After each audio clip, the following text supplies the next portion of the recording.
introductions of our panelists. First of all, we have Kathleen Laird. Kathleen is a local horticulturalist who's been offering educational programs and transforming landscapes in Victoria for over 15 years. She has a degree from UBC in urban geography, as well as specialized education in horticultural therapy, landscape design, and food security. Active in her consulting business and in the community, she was instrumental in bringing the City of Victoria's Get Growing program to her South Jubilee neighborhood, as well as forming the Community Greening Committee, who are working currently to transform Redfern Park. You can visit Kathleen at KathleenLairdConsulting.com for more information, and we can put that in the chat room for you. We also have Wendy Littlefield joining us today. Wendy lives at the boundary of Oaklands and Fernwood. She has a 30-plus year career in beer and activism on issues of sustainability and social equity. She was born in New York City, and the house that she and her husband Don renovated is the first in Canada to put insulation over existing stucco, yes, you heard that right, and under shingles, a technique that's kept tons of waste material out of the waste stream. So Wendy, and then finally we have Bushra Al-Qadari, and Bushra is passionate about supporting the less privileged people and creating a more welcoming, creating more welcoming spaces in Canada. She believes that patience and progression are the keys to success. The concept she lives out through her interests in board games, puzzles, hiking, and walking long distances. Bushra holds a master's in leadership studies from UVic. She's a community builder, a social worker, and she has experience with the wraparound approach as a case manager at the Victoria Immigrant and Refugee Center Society. Bushra is originally from Saudi Arabia, and she lives in Victoria with her husband and 2 children. So thanks to the panelists for joining us. We have a lively discussion for everyone today. So my name is Gary Pemberton. I'm part of the Neighbourhoods team here at the City of Victoria, and together with Stacey Barter, who is I guess you would call her the executive director of the Building Resilient Neighbourhoods. Together we delivered the inaugural Local Champions course in 2019 pre-pandemic. And so what we'd like to do to start off is give everyone an outline, or an overview of the program, and try to make this as interactive as possible. So if you can turn your attention toward the slide deck. Without further ado, I'll get underway. Local Champions was a grassroots program that, again, we started to deliver in February 2019, and it was an application process. We had, I think, approximately 30 people with us at the start of the course, and a little bit about the program. It's essentially a community-based leadership program, very grassroots. We wanted the cost to be very low. We wanted low cost, low barrier, and it was a total of 6 sessions, but we started off with a weekend intensive. So we had 2 days in a row to really form together as a group, get to know each other really well, and start off our working relationship together as best we could. And the course was really meant to offer people foundational skills, confidence, and one of the most important things, connections to grow as a community leader. And it offered an applied action learning as well as mentorship and peer support. So applied action learning is basically a term for a practicum that was involved in the program for all the participants to perform. And I'm going to let Stacey talk a little bit about the core competencies of the course. Yeah, great. Thanks, Gary, and hi, everyone. Great to see you, and so nice to see so many local champions aside from our panelists. It's really great. As Gary said, the overall intention of the program is really about building up the confidence and some of those core skills to be a community champion. And so we focused on 4 key areas. The first was really sort of personal leadership, your own personal leadership capacities, your beliefs, your values, your actions, putting your values into action in the community. We had a really strong focus on collaboration and working with others. And a lot of the course was actually designed in such a way that the groups worked together a lot and had the experience of collaborating within the cohort itself. But lots of focus on working across difference, effective communication, things like that. The third area was really kind of core skills and competencies around community development. So really getting better at understanding our community, what the assets are in our community and how we can leverage those. And then the fourth area is really about innovation and change. So how can we be effective change makers, and what are some of the tools and skills that can help us in bringing forward a vision and working with others to co-create that and put that into action. Okay, thanks, Stace. So, why this course? Why local leadership? Was anybody out there doing it? What was happening across Canada? Stacey and I reached out to a number of different municipalities that had similar courses to see what they had learned, what they were offering, what was working, what wasn't.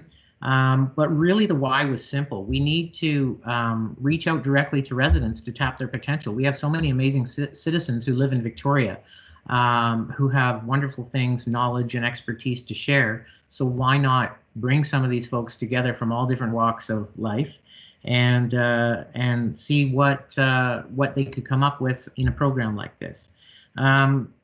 There's also something that I've experienced with some of the past folks I've worked with in the Migrate Neighborhood Grant Program, is that there's a high rate of burnout when you feel like you're the only one out there in your neighborhood who cares, who wants to make a difference, who's trying to make a difference, and who's really interested in doing something for your community, whether it be on a block level, a street level, or your entire neighborhood. So we wanted to bring people together to show that there's other people who are really interested in this field as well.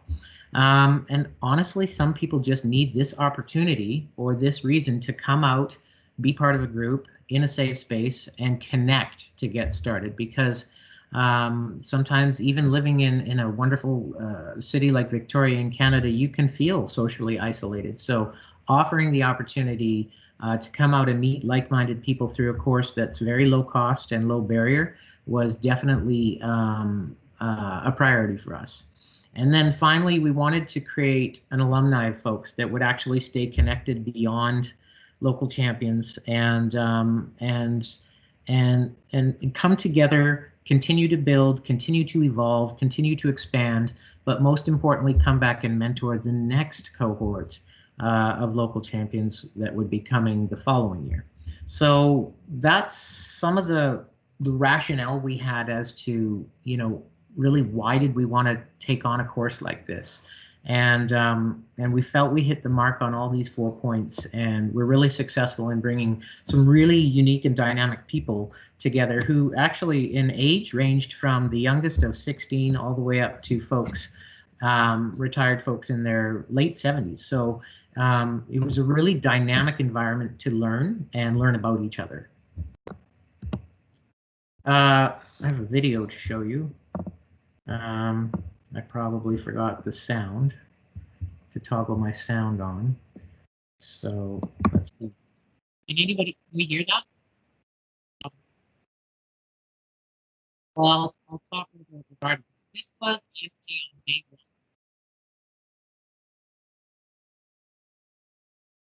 one. As you can see,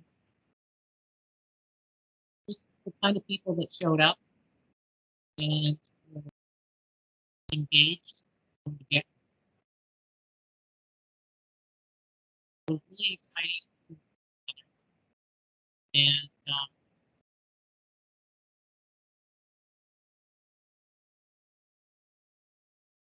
it was really exciting to bring all those people together under the same roof and have that. The energy of day one was just unbelievable, and I think that people really appreciated the fact that there was a lot of diversity in the room. So before we move forward, I'm going to throw this back out to our participants. If you were to sign up for a course such as this, what topic areas would you like to see covered? in a community leadership program. So right now I'm just going to invite people to enter into our chat room and basically add whatever topics you think would be a good topic to cover in a community leadership program. And then we'll reveal to you what we did cover, and then we'll also be able to take some of this information and use it for our next cohort, which would be coming up in 2022. So by all means, have at her, and you can start adding to the chat room. Oh, I see there's more people in the lobby.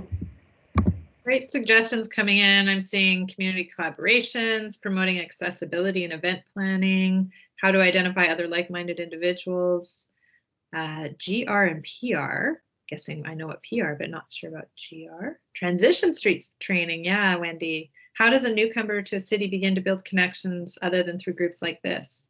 That's a great question and a great topic to cover. Resolving conflicts, misinformation. That's a big concern. Yeah, for lots of people. Those are great. Mm-hmm. So by all means, keep adding your comments as we go. So some of the topics that we did cover, we're actually, I'm going to let Stacey touch on these. Go ahead, Stacey. Oh yeah, no worries. I mean, some of them really align with some of the things that people have already been mentioning around public speaking, conflict resolution. We did a big focus on how local government works, which other people have commented in the chat about that. And then some of the other key sort of core competencies for working in groups, being out in community, like meeting facilitation, and looking at opportunities to build more inclusive communities and working interculturally was one of the sessions that we did as well. And then Gary mentioned the project practicums, where there's an opportunity to actually apply some of the learning, and we're going to hear lots about some of those examples today. Mm-hmm. So some of the more unique things we did was we wanted to bring in mentors from past grant projects right away at the start to show the success that, I often say, the success that one person can have, or the difference that one person can make in their community. And I've been fortunate enough to work at the City of Victoria in the Neighbourhoods Department to work with some amazing residents, you know, more than a handful of times on projects in their community. So we brought these folks in to speak to their experiences, and then stay for the day, have lunch, and chat with our cohort. And we found that the pathways were different. The expertise was amazing. The local knowledge was inspiring, and the connections that they were making from, you know, the moment they walked in the room to the time they finished their presentation was really special, because these are folks that carved their own path without a course or a neighborhood course per se, to a local champions course to spark them on. But they were inspiring, and so we really wanted to inspire our cohort right off the bat about some of the different things that some of these residents have worked towards in bettering their own communities. So we also enjoyed some team building activities, which is always part of the fun of getting to know each other and working in a big group. This is the group working on a really fun campfire game. And then we brought in some topical speakers for some of our topics that I'll let Stacey chat about. Yeah, these are just a couple of examples of speakers who've joined us. So David Hatfield's an expert in transformation of conflict. So he worked with us on a conflict session. And Musa Mugasa is just a wonderful local resource who focuses on inclusion and working across difference and diversity and anti-racism. So those are just a couple of examples, but it's really fun and interesting to have different speakers and workshop facilitators join us as well. Mm-hmm. And this is something that we hope to continue with our course, to build on, to bring in dynamic and diverse people to speak to and educate our next cohort on the topics that are most important today. You know, climate change being one that we would really love to see people focus on in the upcoming cohort as well. So another highlight was we were able to have a Q&A session with the mayor and some members of council for our City Hall 101 workshop, which was an opportunity for people to understand how local governance works, specifically how Victoria operates. It was a rewarding experience for our local champions because they had the opportunity to ask questions directly to mayor and members of council in a really casual format. I believe we had to do this particular session virtually as COVID kind of hijacked the tail end of local champions. So we had to pivot and think on our feet, but it was a very valuable session. And we also learned a lot about, specifically about the budget function and what the city's departments are responsible for, and who to call and connect to as a resident when you need help with whatever matters may come your way. So we really wanted to pull back the curtain and reveal some things about the city of Victoria that residents might not know, that the majority of our operating budget is spent on the police department. So it was really interesting to see the conversations that formed from this session, and kind of the ideas that percolated from it. So then we came to our practicum presentation. So I'll let Stacey speak to that. So the practicums, as Gary said, were an opportunity to sort of apply learning in action. Lots of the people involved in the last cohort did projects together. You're going to hear about some of those today. This was our final celebration, which was deep in COVID at this point, and we were lucky that it was a moment in time where we could gather together outside and physically distant. So we had the benefit of a large city tent on the rainiest day, I think, in history. So you see us spaced out there, but really so great to come back together and see the results of everyone's hard work. And again, you'll hear about some of these projects that folks worked on today. Yeah, it was a deluge, an all-day deluge in I believe it was October, late October, and it was unbelievable. But everybody came out and celebrated each other, and it was a wonderful event.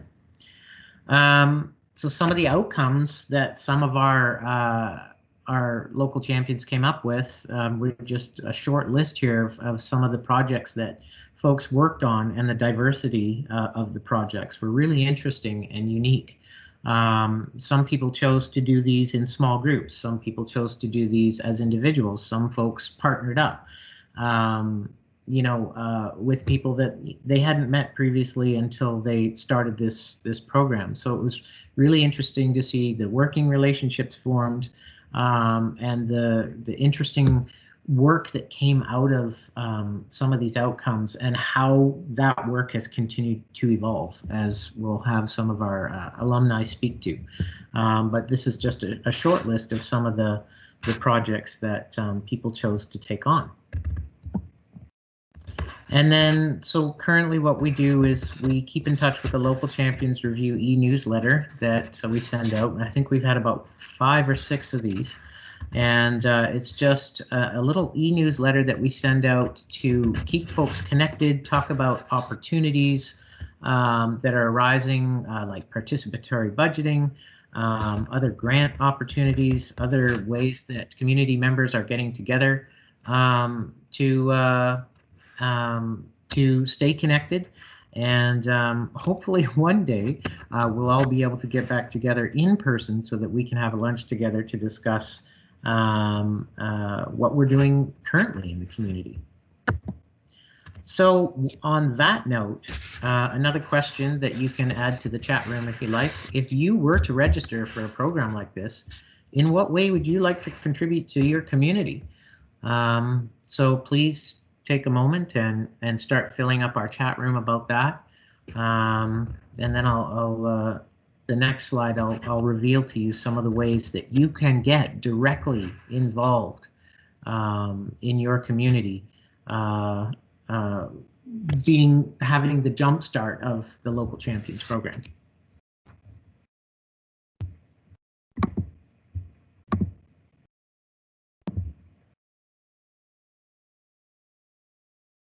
Nice, I like it. This looks good. Cross-cultural communication, love it. Yes, marginalized populations, indeed. Street-sized art projects.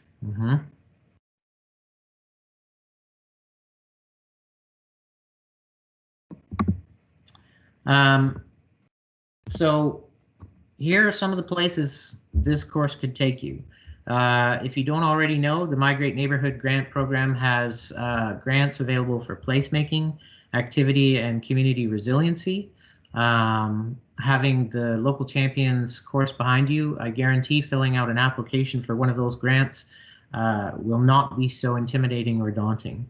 The Neighborhood Action Plan, which is a document that will be shortly released by our neighborhoods team, is something that we're looking for working groups of residents to put together a 5-year plan for neighborhood improvements in their geographic area. You could join your neighborhood association board and become a director or a member. You could get a $500 Victoria Foundation small grant and make an impact on a small scale with people on your street or your block. There's the Transition Streets opportunity, which we'll talk about a little later. You could become a block watch captain, a VTAG volunteer, which is Victoria Together Against Graffiti. There's community garden coordinator opportunities, climate champions, connect and prepare for emergency preparedness. Volunteer Victoria has a plethora of positions out there for folks. Heck, you could even become a crossing guard, work and share your expertise at a repair cafe, or why not start your own not-for-profit? So in conclusion, lots of opportunity created through a course like this, if this is of interest to you.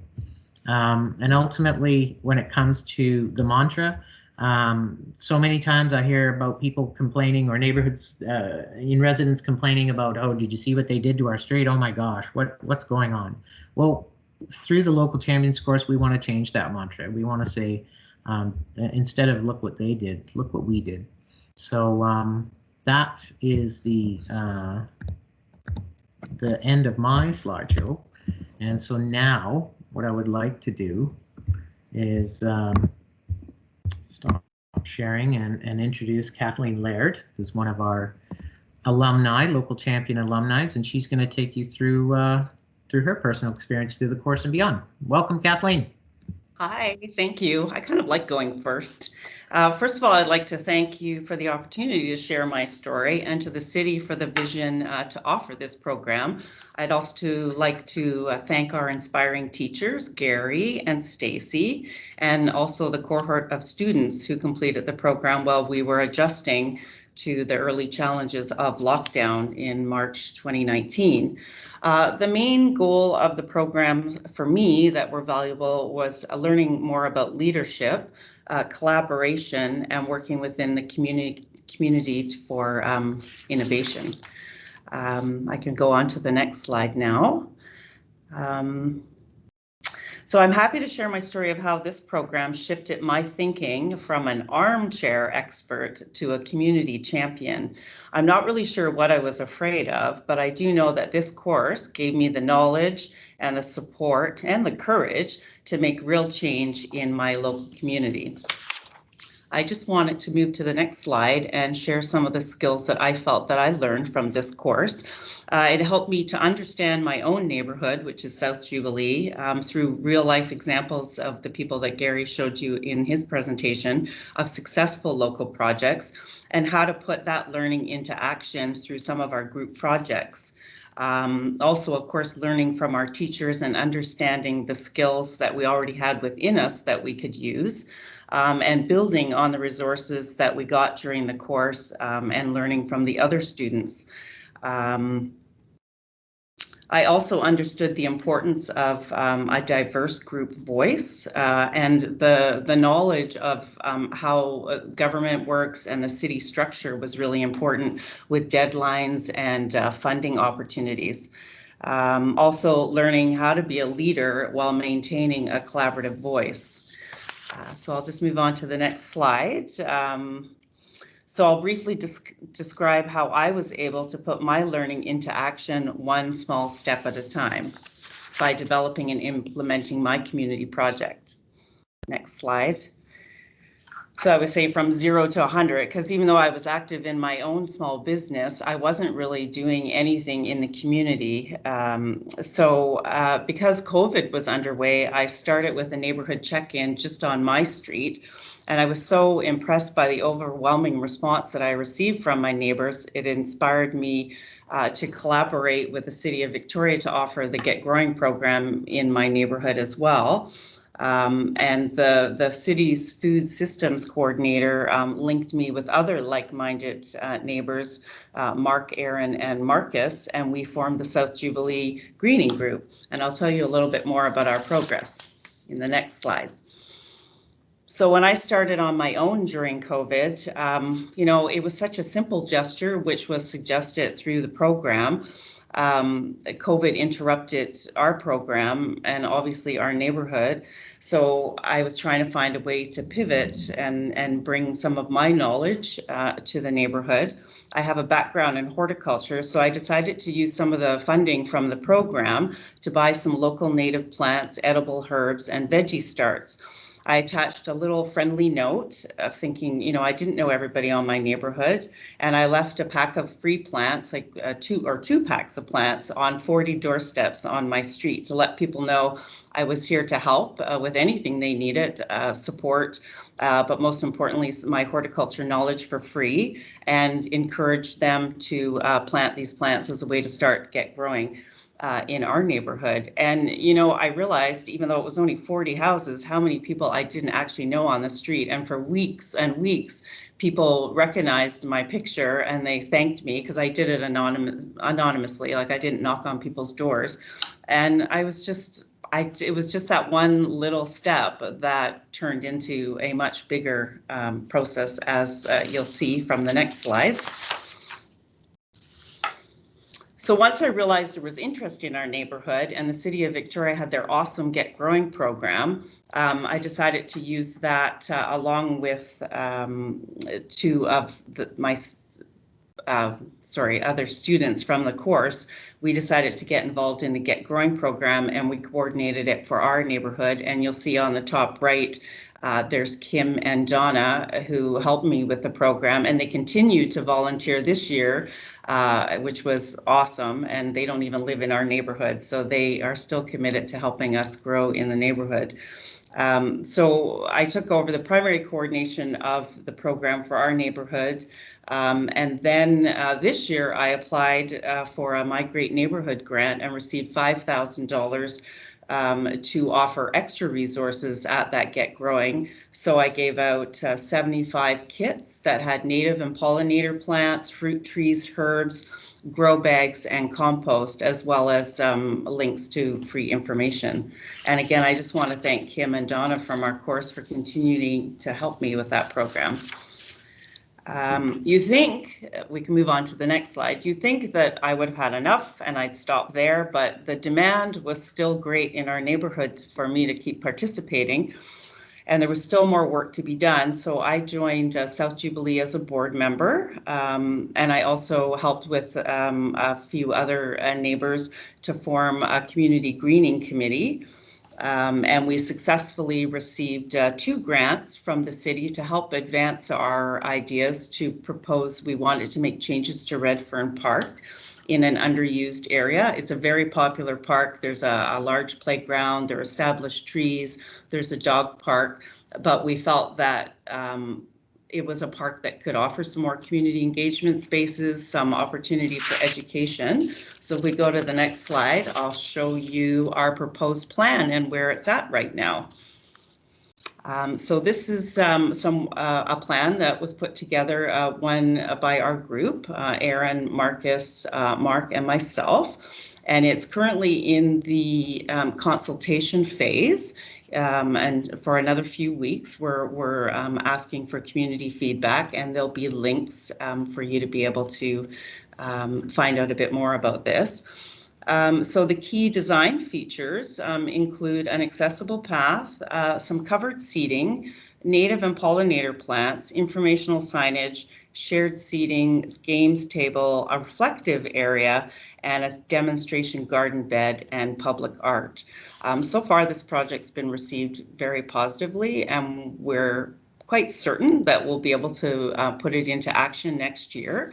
Of course, we need community feedback, and so I encourage you to follow the links, and you'll be able to share your ideas with us. And we hope to make Redfern Park more fun. And my last slide, or maybe, yeah, 2 more slides. So thank you, Local Champions course, for teaching me the skills to be a community leader, giving me more confidence and self-awareness, and giving me the tools to bring change to my neighborhood. And I hope I hear from you. You're welcome to contact me. I'd certainly be able to offer any advice. On the last slide, I'm Kathleen Laird Consulting, and if you want to find our survey and more information about Redfern Park, you can look at the South Jubilee website. And that's me finished, and thank you so much for taking the time to listen.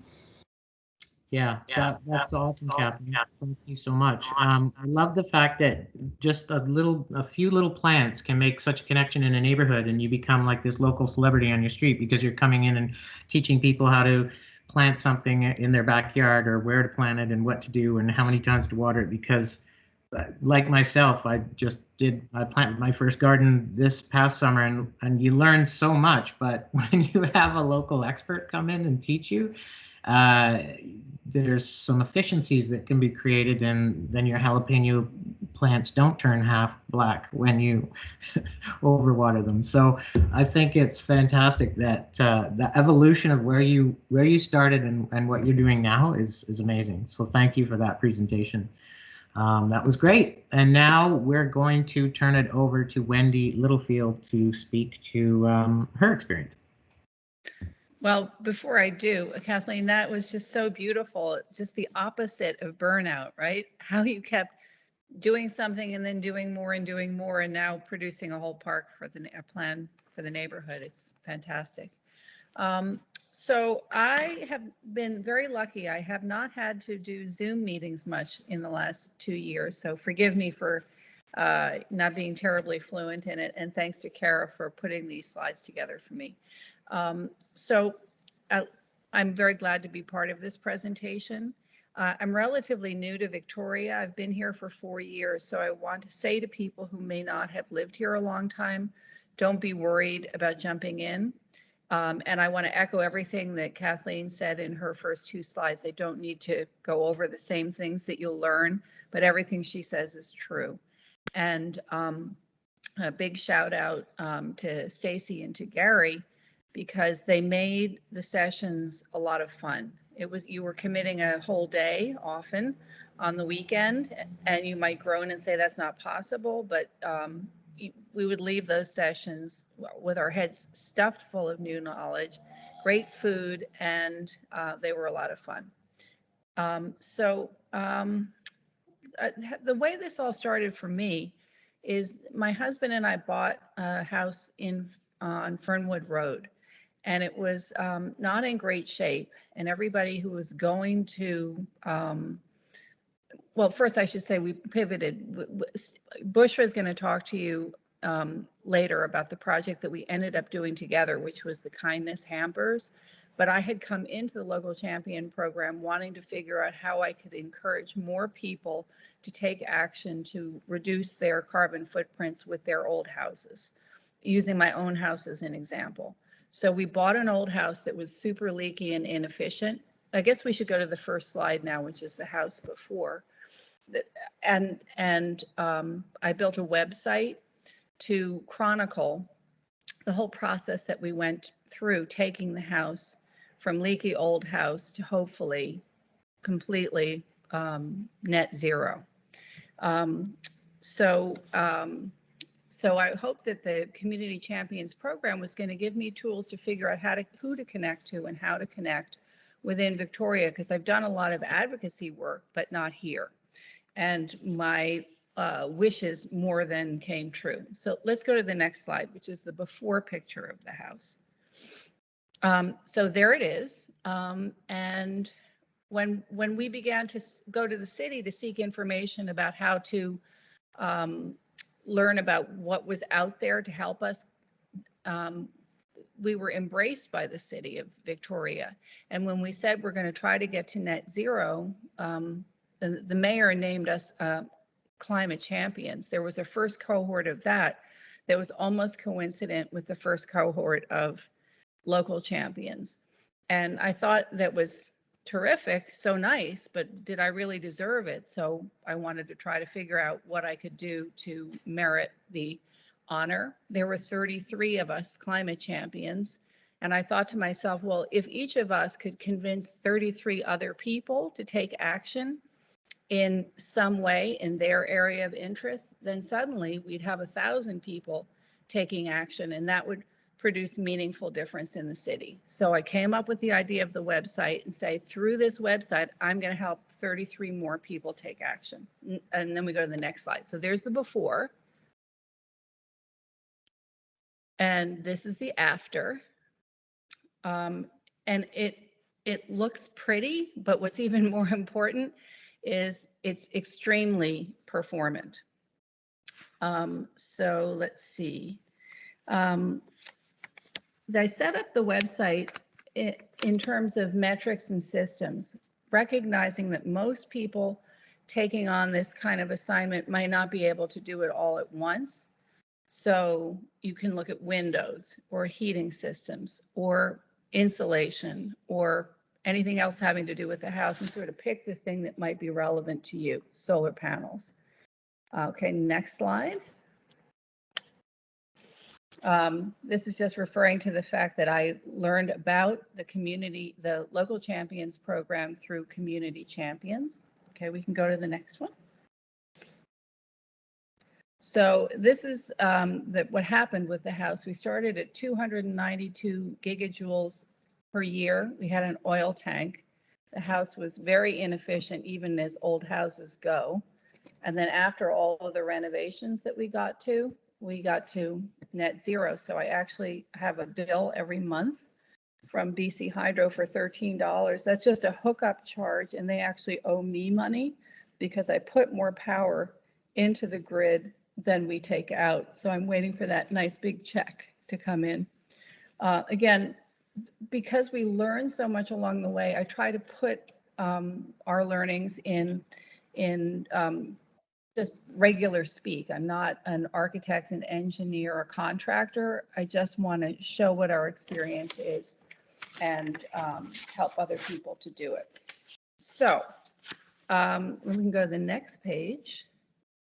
So all throughout the Local Champions program brought richness to what I was attempting to do. So in one of those early sessions, we heard from a mentor that she had worked with Rihanna Nagel, who is at UVic and does, she puts students into externship programs.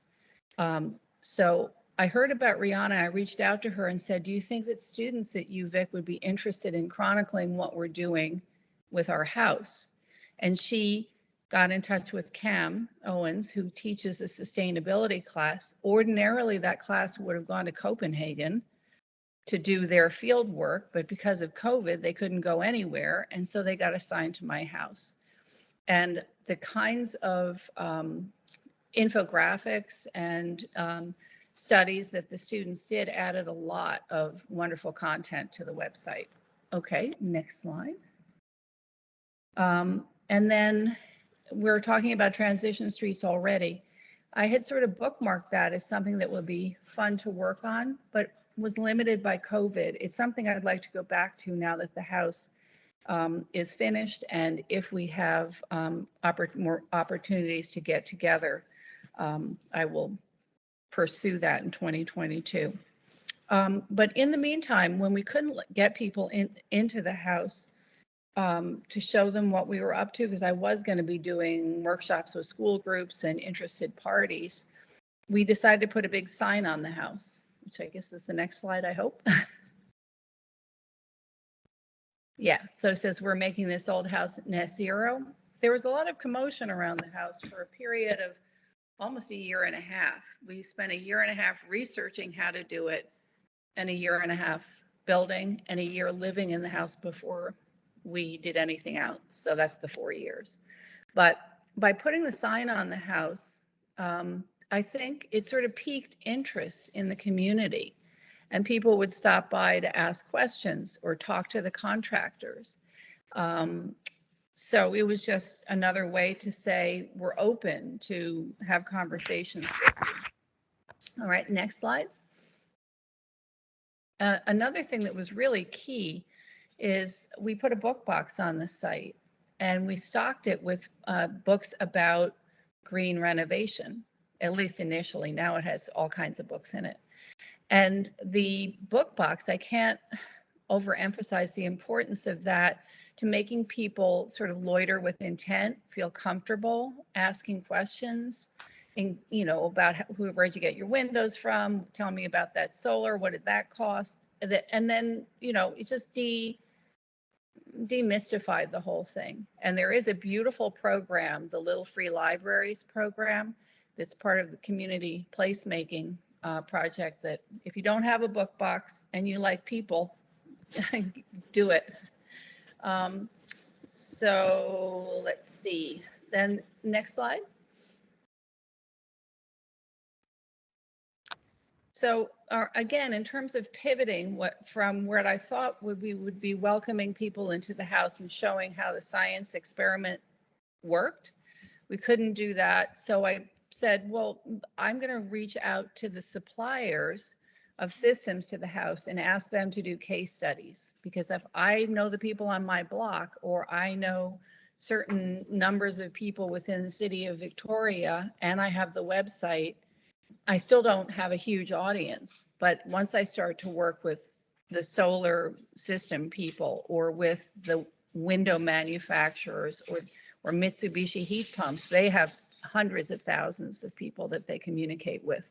So that's the way the message of the house is getting spread further and further and further. And Veridian did a drone video of the house and an interview that is, very comprehensive. And I think our house may have been the first in Victoria to be able to achieve net zero using solar power exclusively. We actually engineered the house once we're on a fairly sunny rise on Fernwood. Once we knew we could get almost 11,000, I don't even know how to say it, 10.98 kilowatts of power. We worked the house to say, how much insulation do we need? What kinds of appliances should we have? And we didn't want to exceed what we could generate ourselves. Okay, next one. If we have a next one. Yeah, and so from there it's built. So All Points West has done an interview with one of the sustainability experts in the city of Victoria about a new program the city has just launched. You can actually go online, and they have a solar tool, and you can see how much solar energy you can generate on your own building and what it would cost to put the systems in. It's absolutely brilliant, and it was developed by students at UVic. That slide just went away, but I encourage you guys all to look at it, because that was a starting point for us to realize that we could do this. At any rate, we're working with everybody that we know who's associated with the house to help spread the word to get again to that goal. Can we assure ourselves that 33 more people have felt like they could take action because they saw that it was possible to do what we did? And then there should be one more slide, I think, but maybe we've lost the slide deck. I guess it's gone. No, it's there. We are. Yes, that's always there. the end with a dog. So that's my foster dog, Sandy, and she got a lot of conversations going with people about what we were up to. So again, we just had to pivot from what we thought we were originally going to do, but with the help of the Local Champions program, we just found more and different ways to get the message out. So thanks, everybody. Thank you, Wendy. That was great. And I mean, maybe one day it's not going to be called a net zero house with all the profit that you make from getting money back from BC Hydro. You'll have to keep changing the name of the house to net 1000 net. Well, I just think if you want to make yourself happy, walk to the meter and watch it rolling backwards. It Yes, just gives me a thrill. yeah, you should just have a tour of people coming and doing that so that you Yeah. can prove that this is a reality. But I think this city tool is going to be amazing. There may be 50 solar projects a year in Victoria. I'd be shocked if it didn't become 100 or 200. If you can figure out that if you can reduce your carbon footprint by 50%, and now they're going to be zero interest loans coming online for up to $40,000 to help people implement these changes. That's really the government finally putting their money where their mouth is. Yeah. So no. I go Very- look at the Viridian site. They have a link to greener homes, and it's fun to look at your own house and see what you could generate. Mm-hmm. Absolutely. Okay. Thank you so much, Wendy. And now we will hear from our third local champion alumni, Bushra. Bushra, welcome. Hello. There Good you are. afternoon, everyone. Thank you so much. Oh, well, before I present the Candice hamper to you, I would like to introduce our champions. Kara, if you don't mind moving to the next slide.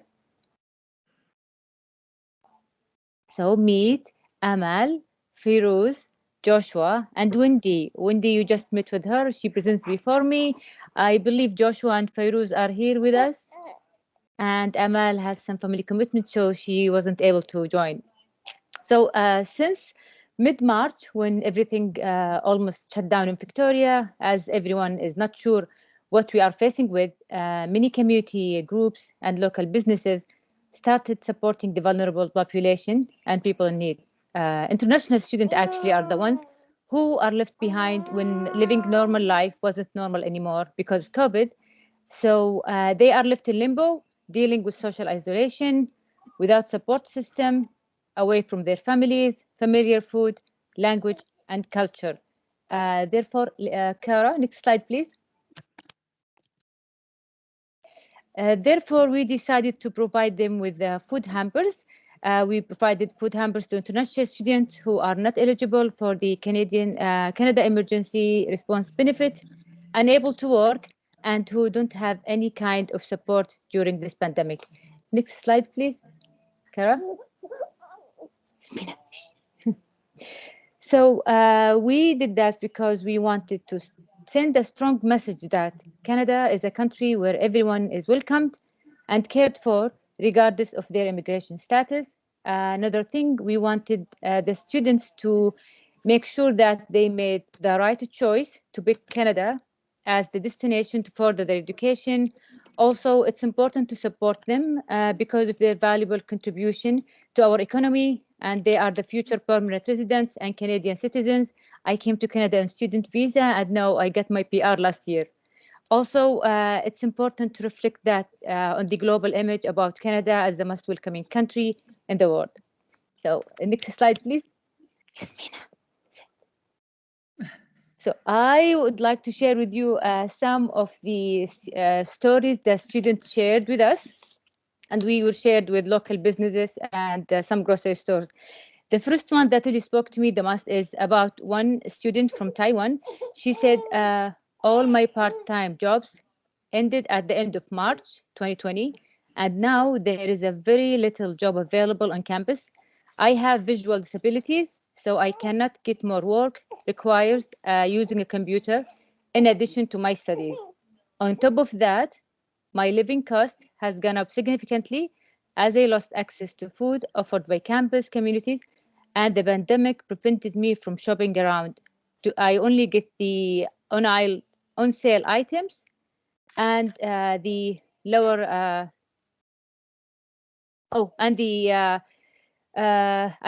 the stores to lower the grocery cost. She said my respiration and health issues also required an extra expense.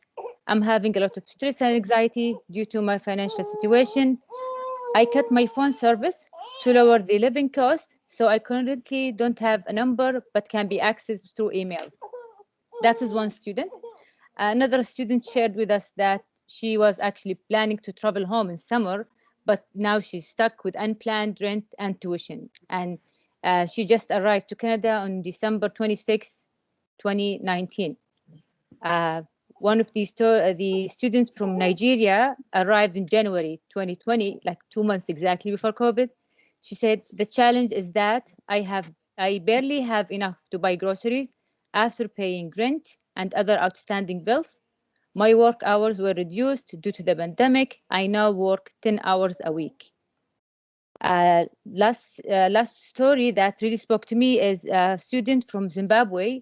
He said Zimbabwe was under lockdown and still have a strict curfew due to the economic crisis in Zimbabwe, which has been worsened by coronavirus. It has been difficult for my parents to send money. I had a job but lost it because of COVID-19. So that is like 4 only out of many stories we received from the students. If you don't mind, Kara, moving to the next slide. So we submitted application for 500 grant to Vancouver Foundation, and our application was accepted. So with the 500, we bought electronic gift cards from Walmart with $25 value to add it to the hampers for big families or students with dietary restrictions or families with babies. We also reached out to Soap for Hope, who provided us with hygiene products for about 100 individuals, and the sizes range between large and travel size. We reached out to local businesses, supermarkets, bookstores to support our cause. We went also in person, talked to the store managers, and shared with them some of the challenging stories, trying to advocate for international students. Some businesses actually rejected the initiative and asked the question how our business would benefit from supporting such a cause. But on the other hand, some businesses were so supportive, like the Market on Yates provided us with $55 gift cards. Next slide, please. Also, Country Grocer, the Royal Oak branch, provided us with one gift card of $50 value. Then, luckily, Joshua came. Joshua, say hi. Joshua came from the Salvation Army High Point Church, reached out to us and offered to collaborate. Then, with Joshua reaching out, things actually started to humming along and moving on. Like we actually started delivering the hampers. His team packed between 17 to 22 boxes every Thursday, and each box contained fresh veggies, fruits, dairy products, protein, grains, juice, cereal, bread, and perishable foods. And the last organization we connected with is the Victoria Immigrant and Refugee Center Society. The Enable program, their Newcomer youth handcrafted the care cards, which we included in the hamper. And this care card is more like encouraging a message to international students, telling them that they are strong enough and brave enough. They traveled all the way to Canada to have better future for their education, and they are strong enough to overcome this difficult time. And also, because I'm staff there, I have access to the printer just to save and lower the cost, like printing the anxiety materials, self-care materials, coloring sheets for the student to color, and the list of all the available resources for them. Next slide, please.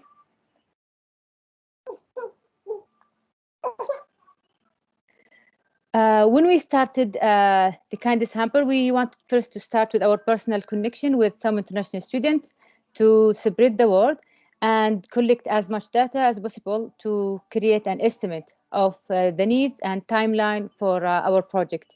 Then we used social media outlets like Instagram, international student Facebook groups to publicize about the hamper and encourage them to connect with us. Next slide, please.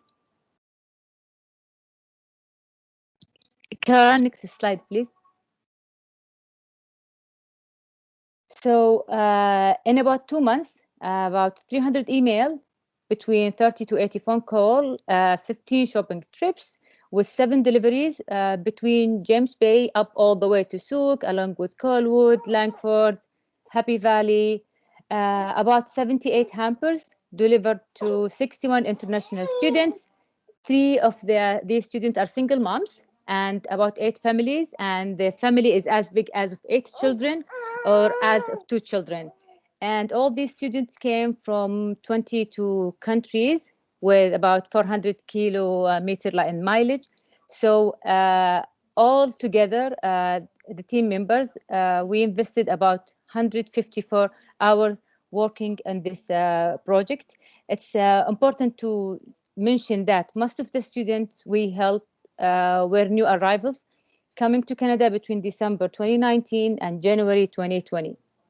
Actually, in one of the deliveries, it was made in the midst of torrential rain and a freaking tornado. I know Wendy was the one delivering that day to Colwood area. Wendy, if you want to share that experience with us. It's true, but the tornado is nothing in terms of embedded energy compared to Bushra.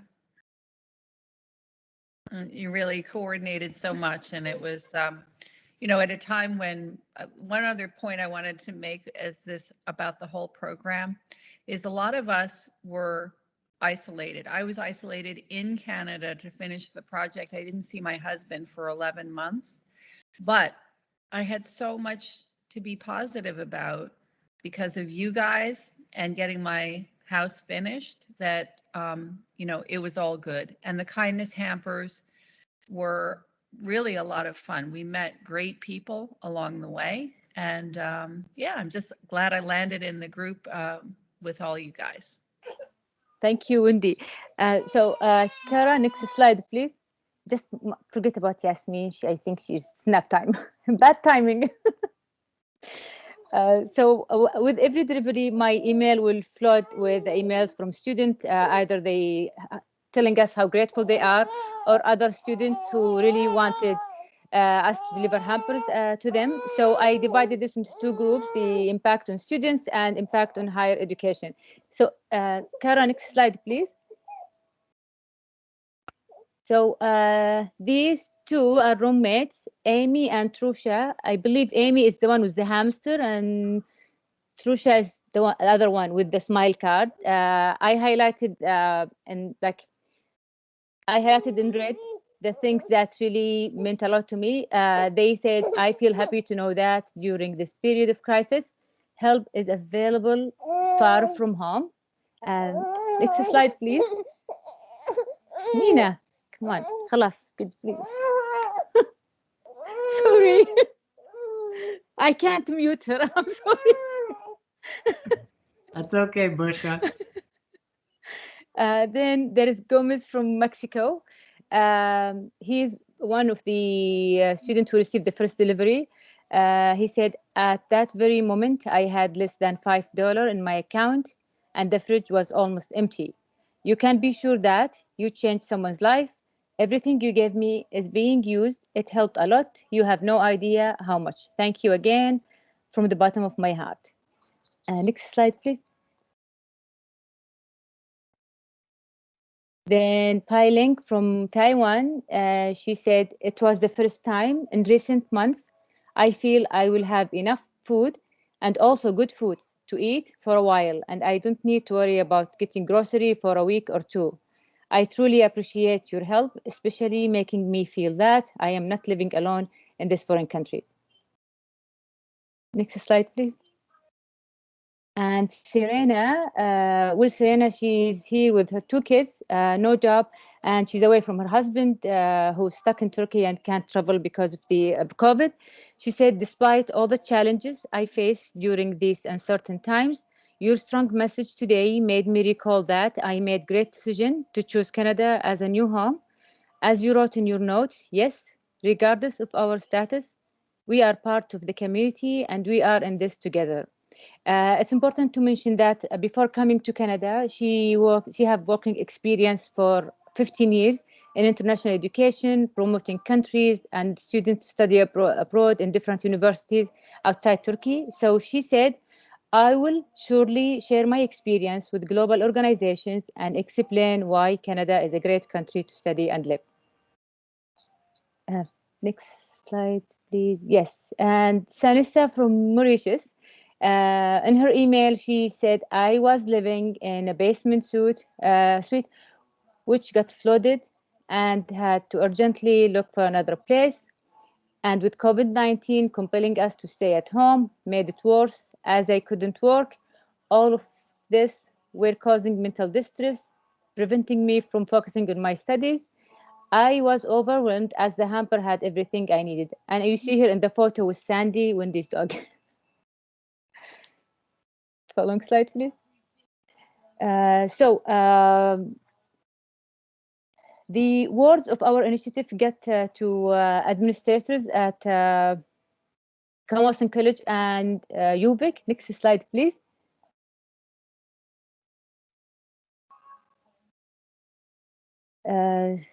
So the Kamosin International Student Services reached out to us, wanting to collaborate, and also they wanted to find a way that will work with our organization, the community partner, and for them, as they wanted to use some like monetary funds. We explained to them that we are working with short time frame, and because we have other commitment and personal and professional level, they decided to start their own program once our program went down. Next slide, please.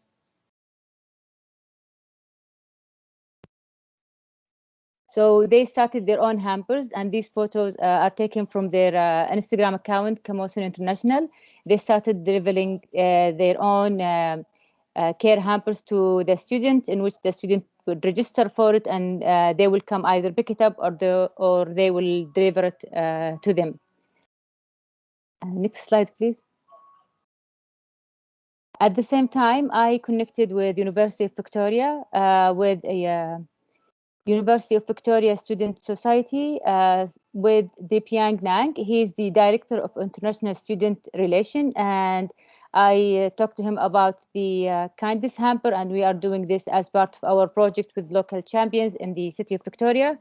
And I shared with him the challenging stories for them, some of the students, especially the new arrival ones, and they really need help and support. So he talked to the board executives, and also I connected with, next slide, please, with Trisha Best. She's the associate director at the International Student Services. And I also explained to her about the Kindness Hamper, and I just made her aware that about the challenges the international students going through. So University of Victoria instituted a similar program. Next slide, please. In which they started their own care hampers for their students. That was in June 17, 2020. This was posted in their Facebook page. We actually are beyond grateful that we were able to share the international student stories, echo their calls for help during the pandemic. It really feels great to be the reason that we were able to shed light on their challenges and inspire other people in higher position to follow in our footsteps and support their students, not only international students, but all the students. Next slide, please. Learning outcomes. There is many things to say, but I did my best just to make it short, because this experience is really revelatory in many ways. Like, we were able to connect with individuals, share their stories, struggles, and knowledge. We felt so privileged and honored because they gave us the opportunity to help them and also to share their experiences. We felt good about our efforts, and we received really good feedback from the students. Working on this project, actually, we learned how to adapt to changing situations, and we were able to navigate other options and keep things moving forward. Like, for example, when we first started the Kindness Hamper, our initial plan was to make a fundraise, try to connect with food banks, but things wasn't really working as planned. And thankfully, Joshua from the Salvation Army, he reached out to us. So when he reached out, things really started working. We also learned that it's really important to take it as Stacey used to say in the class, like to take it day by day challenge, adapt, reform, and learn from our mistakes. Most importantly, we learned to focus on the value of the project itself and its impact on the international students' mental and emotional well-being, instead of just focusing on the challenges we are facing with or the fear that we will not be successful. Two of the team members actually were able to learn more about community resources, how to access funds, write proposals, and grant applications. One of our team members also wrote that through this exercise, I have gotten to know more about the immigration process and the circumstances that have led people to leave their country and come to Canada. I have met several families who have sponsored families from Syria and the families who call Victoria home. I have lived abroad myself, so I know the feelings of vulnerability that comes with being in a new and foreign place.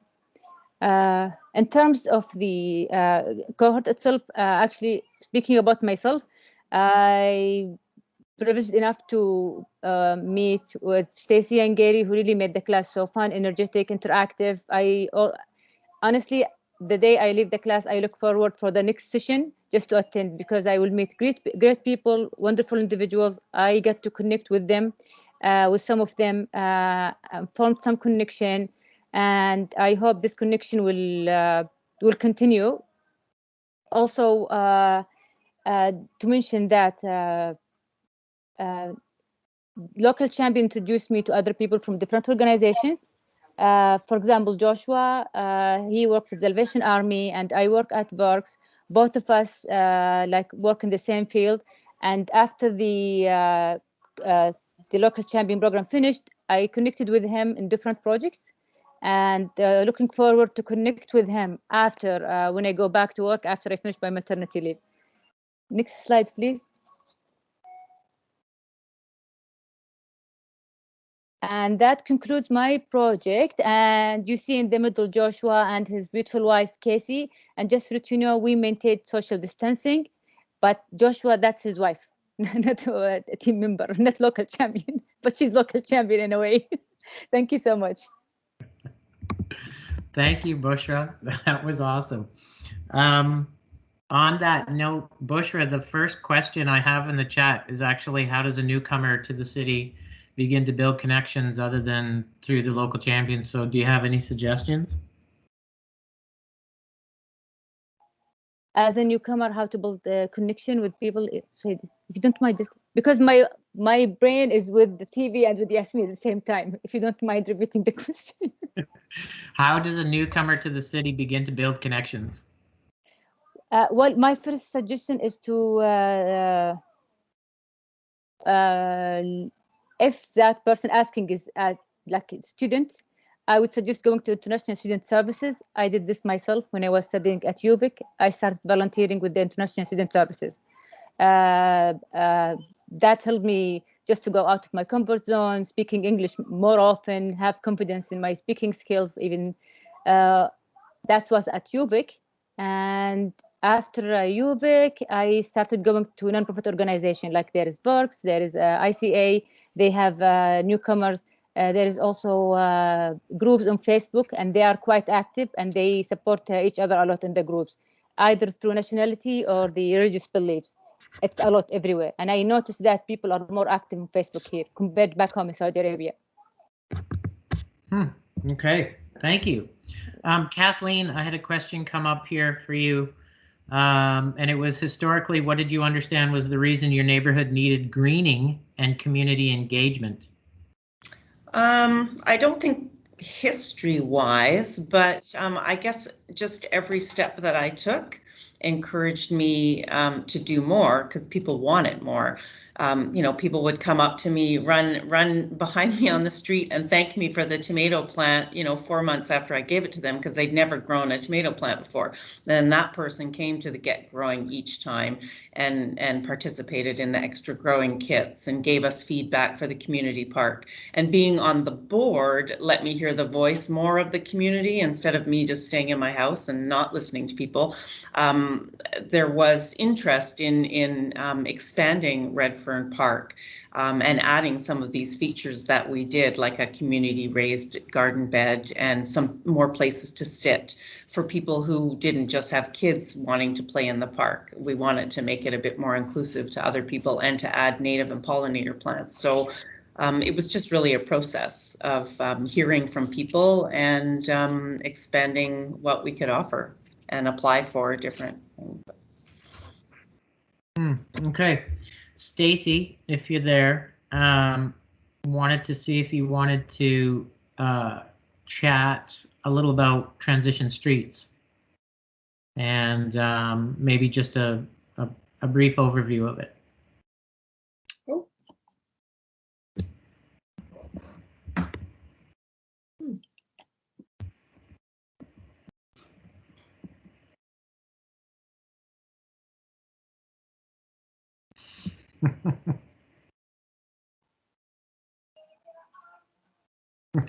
Oh, you're on mute, Stacy. We can't hear. Can't get off mute. So while we're waiting for Stacy, oh yeah, Wendy. So you've offered your connection for a colleague involved in green home development in Oliver, BC, and Wendy's left her website connection there in the chat as well as her email there. So if you wanted to talk to Use Wendy the about email that. because there's no you can send the link to the site, but there's no email contact there. But Okay. you can give it to your friend in Oliver. That's fine. Okay. Awesome.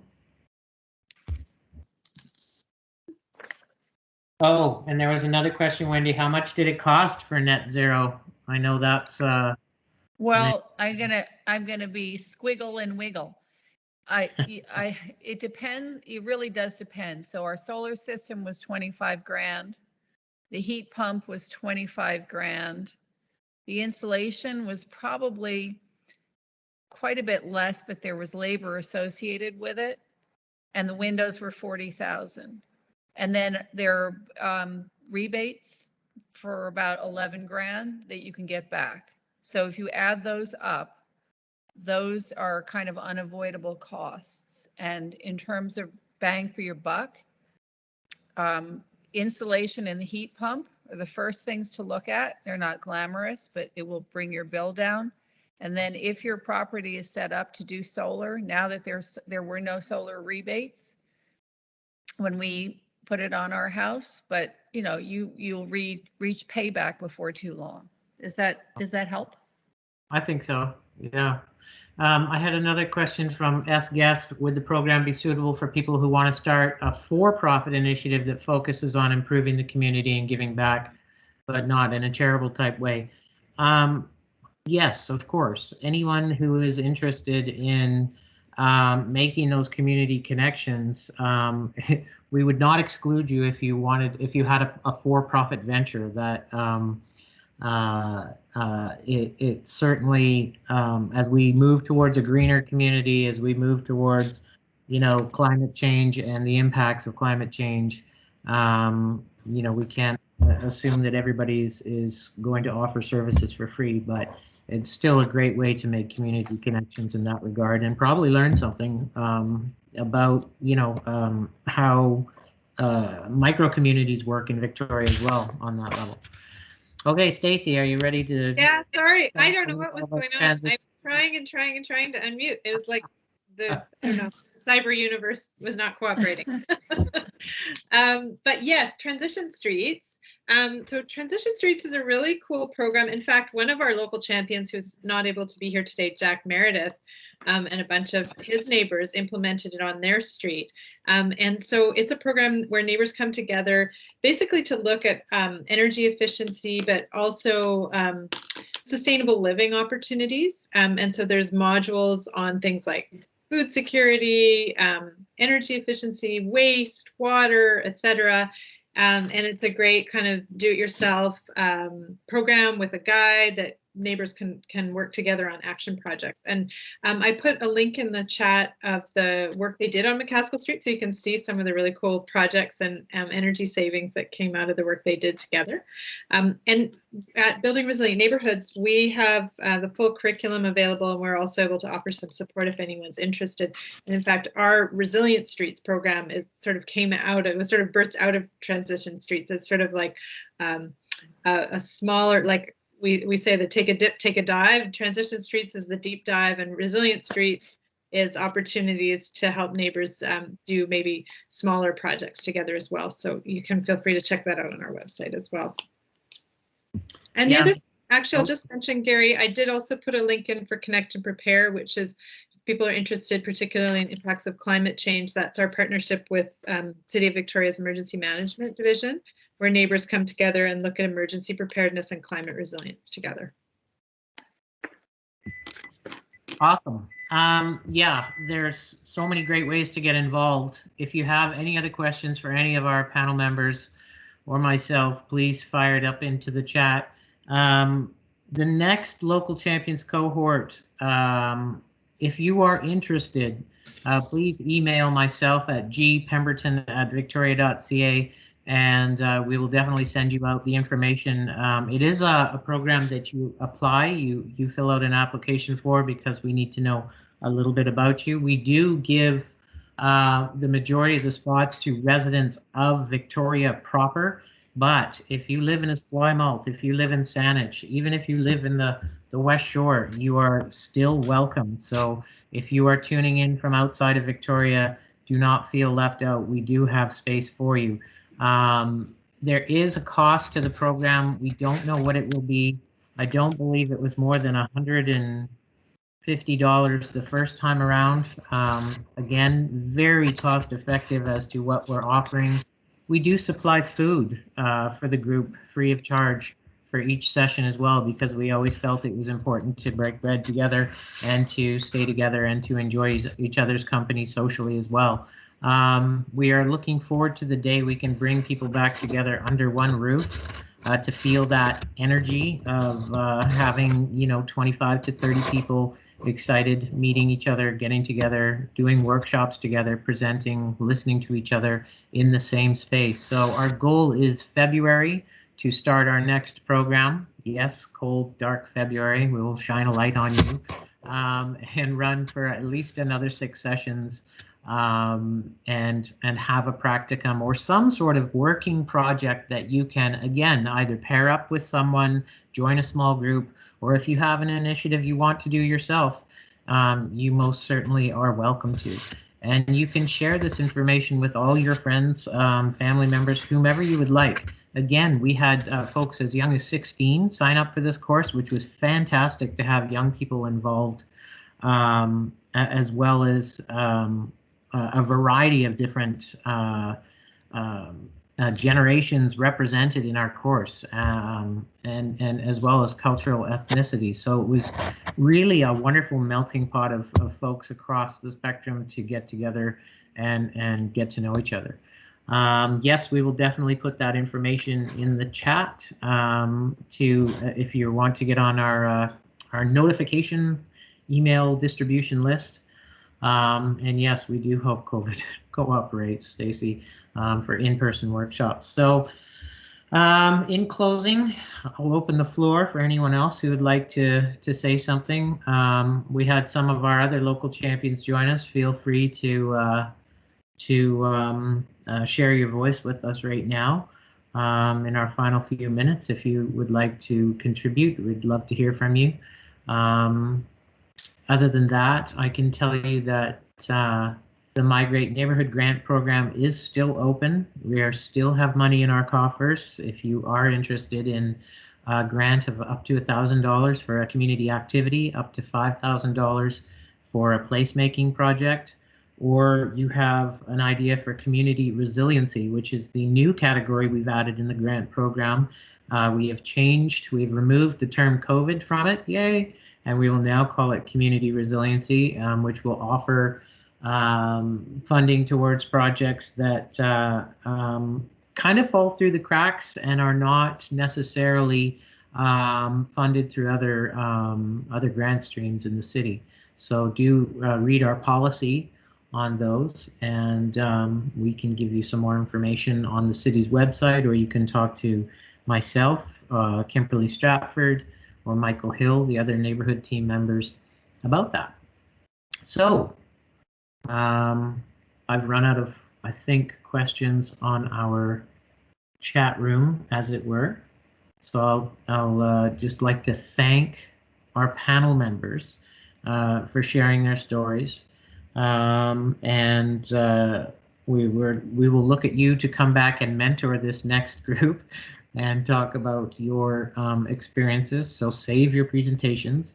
Again, we will have this community virtual recorded and available on the city's Facebook site next week, and we will send out notification to attendees who were here, or people who registered and couldn't make it. You still have an opportunity to see this. So maybe I'll throw it back to Stacy. Any closing comments about our local champions course that you might like to add? No, I think that's great, Gary. Just I mean, you already said this, but I'll just maybe underscore. I think part of what was so wonderful last time was the diversity of folks who participated in the cohort. And local champions are not just one type of person. We really welcome people from all walks of life. And I think the more diversity in terms of folks that are out there making connections with community, the better. So we really would appreciate support from all of you in sort of spreading the word to people who might not consider themselves to be local champions, but they have an inkling or an interest. Please help us spread the word. Mm-hmm. And I'll say in closing that we hosted our local champion meetings in a variety of different venues. We actually tried to move the program around and find communal spaces in neighborhoods that perhaps folks hadn't been to before or weren't aware of. So we utilized church space and community center space. We used space at the dock, which you may have noticed in the slides, which is a shared working space downtown, to keep that nimble and interesting and exciting and new for some folks. So we most likely intend to do that again, and we kind of wanted to stay out of City Hall, the officialness of City Hall on a weekend or on a weeknight. We prefer to be in the community. So yeah, I think I've run out of things to tell you about this wonderful program.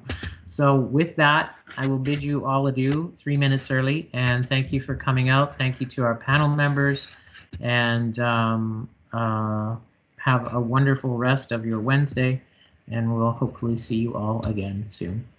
Thanks all. Thanks, everyone. Nice to see you. Thank you. Bye. And my apology for Yasmin. No, it's great.